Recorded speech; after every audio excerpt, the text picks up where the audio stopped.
simbolo ng aming pagkakaisa.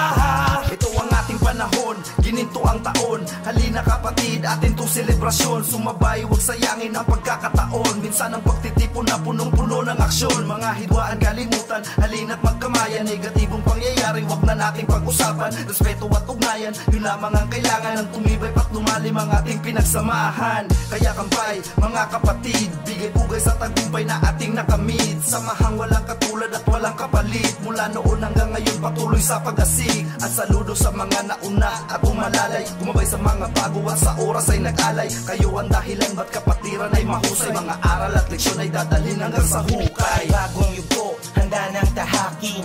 Kasasayan ay patuloy sisikapin. Sa puso't diwa ang apoy nag-aalab. Pagkakaibigan, tunay na matatag. Ilang pung taon nang nagniningning. Zeta Pi Omega sa puso'y mananatiling. Sa kapatiran, puso'y nag-uugnay. Isang legasiya, walang makakabantay.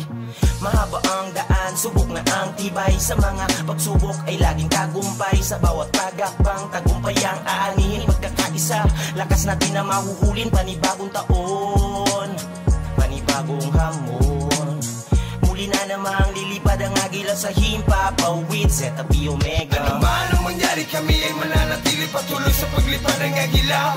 Kahit anuman ang pagsubok at balakid na humarang, para sa amin ito ay baliwala. Akala ng iba kami ay inawala, di nila alam pinasulido ang gawa. Pinatuloy ang nasimulang tunog ng agila.